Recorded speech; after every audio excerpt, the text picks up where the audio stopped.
காமிச்சிருந்தோம்னா கல்லையும் ஆற்று கடல் கிழமை செய்வாங்க. எப்படி சொல்ல எப்படி பார்க்கலாம் பார்க்கலாம். ஆற்று கடல் கழுவி வச்சது, தக்காளி, பச்சை மிளகாய், பெரிய வெங்காயம், சின்ன வெங்காயம் எல்லாம் ரெடியாருக்கு. வெங்காயம் எப்படி செய்யலான்னு பார்க்கலாம். அப்புறம் மிக்ஸி ஜார் எடுத்துட்டு அதில் கசகசா, சீரகம், சோம்பு போட்டுக்கணும். அரைச்சி எடுத்துக்கணும். அடுத்து சின்ன வெங்காயம் எடுத்து வச்சுக்கிறத போட்டுக்கணும். எல்லாத்தையும் நல்லா அரைச்சி எடுத்துக்கணும். இந்த அளவுக்கு அரை அளவுக்கு நல்லா அரைச்சிக்கணும். அடுப்பில் ஒரு குக்கர் வச்சுக்கிட்டா அதில் நல்லெண்ணெய் ஊற்றிக்கணும். எண்ணெய் சூடானே பெரிய வெங்காயத்தை போட்டுக்கணும். போட்டு நல்லா வதக்கணும்.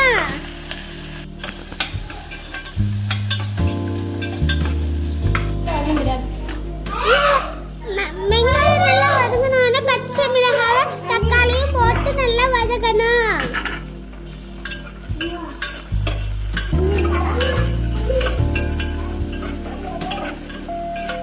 பச்சை மிளகாயும் தக்காளியும் போட்டோன்னே இஞ்சி பூண்டு பேஸ்ட் போட்டுக்கணும். போட்டு நல்லா வதக்கணும். இஞ்சி பூண்டு பேஸ்ட் நல்லா பச்சை வரைக்கும் நல்லா வதக்கணும். ஒரு ஸ்பூன் கரம் மசாலா, அரை ஸ்பூன் மஞ்சள் பொடி,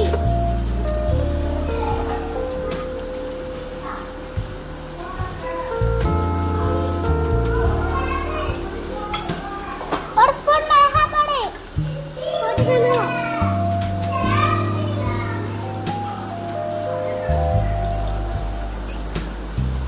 எல்லாத்தையும் போட்டு நல்லா வதக்கணும். மசாலா எல்லாம் பச்சை வாடை போட வரைக்கும் நல்லா வதக்கணும்.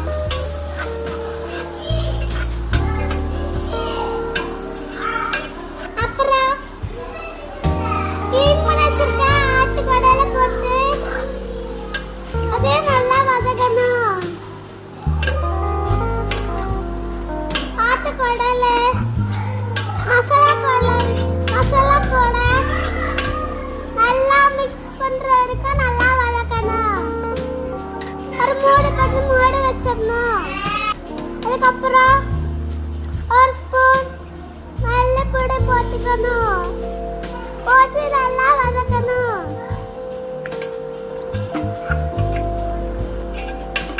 மல்லிப்பொடி பச்சை வாடை போனதுக்கு அப்புறம் அரைச்ச பேஸ்ட்டை போட்டுக்கணும்.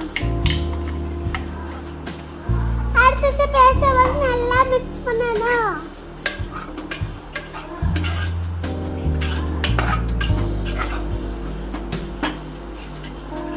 முதல்ல கொஞ்சமா தண்ணி ஊற்றிக்கணும்.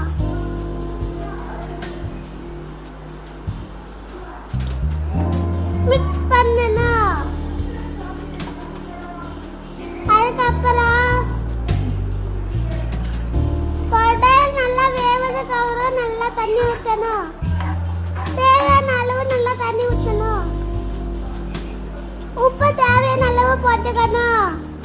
நல்லா மிக்ஸ் பண்ணணும். குக்கரை மூடி வச்சுட்டு 8 விசில் வர வரைக்கும் நல்லா வேக வைக்கணும். அது ஒரு பக்கம் வேகட்டும். அது குக்கர்ல தண்ணி ஊற்றிக்கணும். உப்பு போட்டு நல்லா மிக்ஸ் பண்ணணும். அடுப்புல வச்சுட்டு களி மாவை எடுக்கணும். தண்ணி எல்லாம் கொதிச்சுட்டு அப்புறம் அந்த களி மாவை தண்ணியில போட்டுக்கணும். முதல்ல கொஞ்சமா போட்டுக்கணும். போட்டு கிண்டணும்.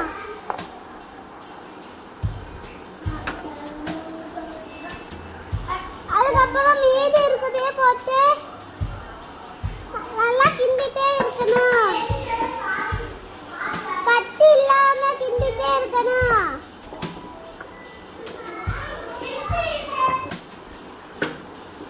நல்லா மிக்ஸ் பண்ணணும்.